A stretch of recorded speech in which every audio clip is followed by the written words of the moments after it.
A prejdeme k ďalšej otázke pána poslanca Hargaša k pánovi ministrovi Kamenickému. Vláda predstavila konsolidačné opatrenia, ktoré znižujú príjem malým živnostníkom o stovky eur ročne. Ide o tých najzraniteľnejších s príjmom do 50 000 eur, neplatcov DPH. Ako chcete zabrániť, aby neupadli do chudoby, keď mnohým beriete aj mesačný príjem?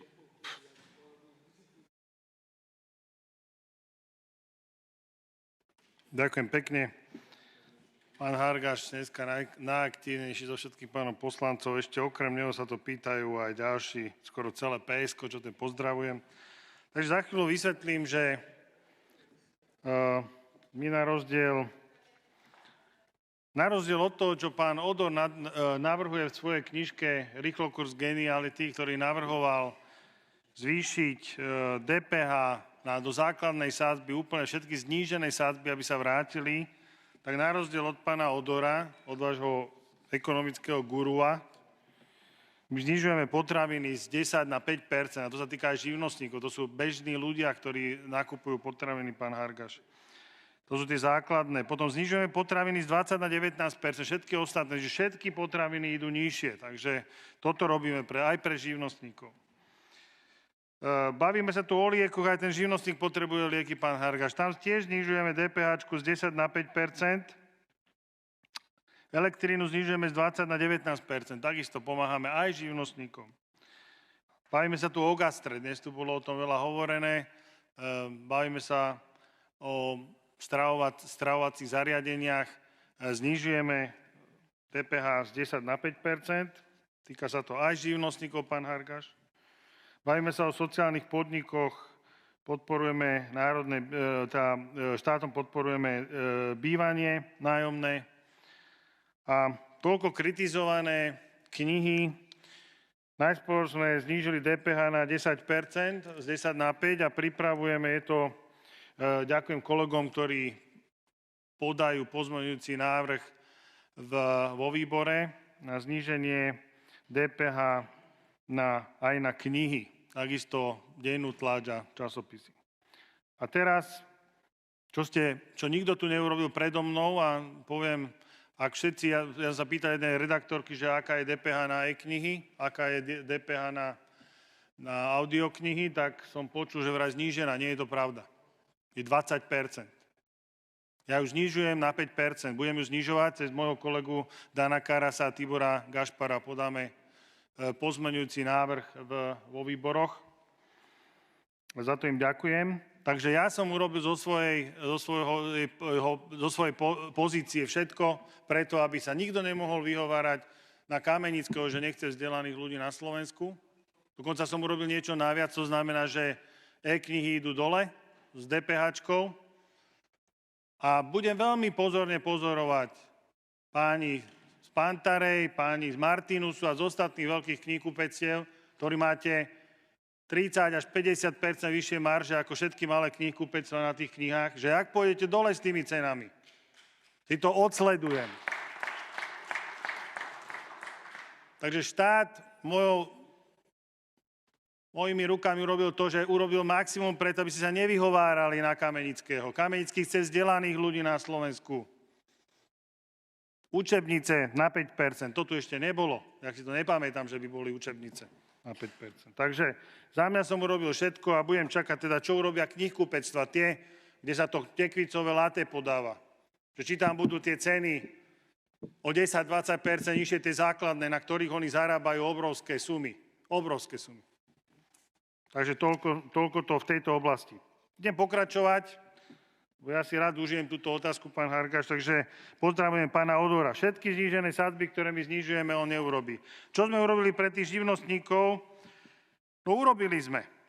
Znižujeme, v podstate zostávame na 15% dani z príjmu právnických osôb a vraciame to, čo bolo tu pôvodne, to, čo zrušili vaši kolegovia za bývalej vlády, to znamená, vraciame obrat, zvyšujeme zo 60 na 100 tisíc, aby živnostníci tam platili len 15%. A teraz mnohí, pán Hargaš, nevykrikujte, vy ste už položili otázku, tak čakajte na odpoveď. Znižujeme 15% daň znižujeme u malých SROčiek a mnohí živnostníci menia aj formu na malé SROčky do 100 000 obratu, opäť na 10%. Keď tu boli 10% dane, pán Hargáš? To si nepamätáte. Takže toto robíme pre ľudí. A keď toľko vyskakujete, tak áno, ja tu mám takú tabuľku, kde mám, že pochybné hospodárenie Slovensko a IT nás stalo 10 miliónov. Keby ste tam nešafárili, takých 10 miliónov dá kľudne tým živnostníkom. Špáranie v nose ste minuli 780 miliónov.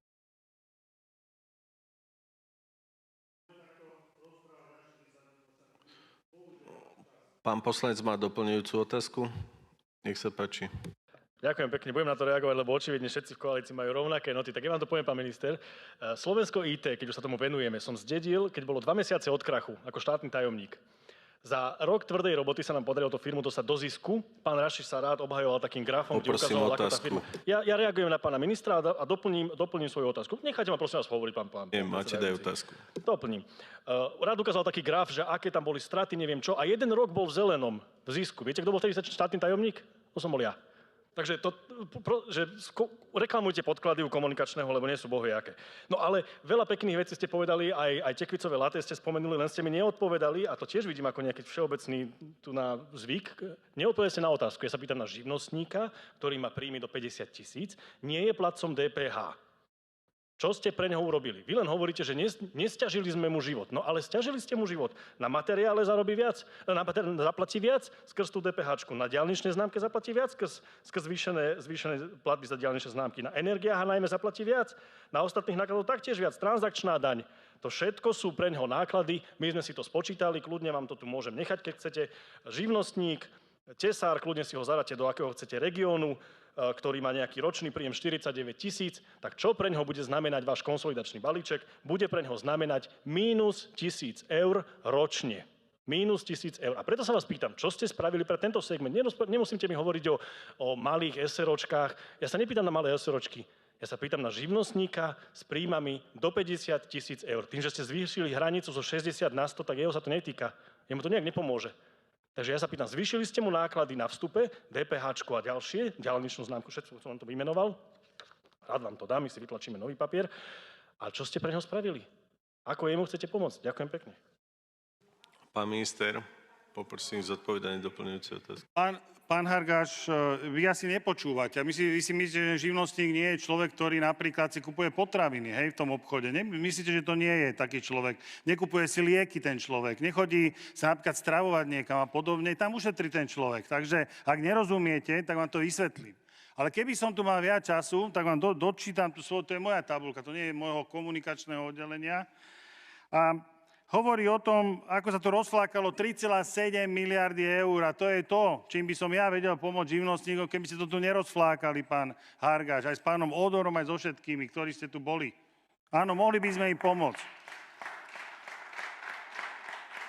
Okrem vášho Slovenská IT, pán Hargáš, kde je 15 miliónov, kde sa zneužívala pomoc pandemická v Pezinku? Videli ich niekto? Už ich v živote nikto nevidel. Sa pýtam, kde sú tých 15 miliónov? Kde sú peniaze 100 miliónov za expirované vakcíny, ktoré tu niekto zaplatil. 30 miliónov za vakcíny, ktoré nikto nikdy nedodal. Ja dám 130 miliónov iba za tento nezmysel všetkým živnostníkom, ktorí ste hovorili. Všetkým, bez problémov. A že sme im znížili, áno, keby mali napríklad obrat vyššie ako 60 000, tak by splatili vyššie dane.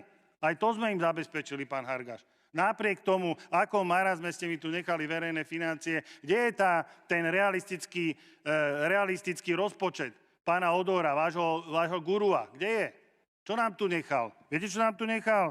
Vaše Lego kocky. Viete, čo je v tých Lego kockách? Učebnice, zvýšená sadzba DPH. To, čo ste mne nakladali, presne toto, a spomínala toto aj premiér Slovenskej republiky.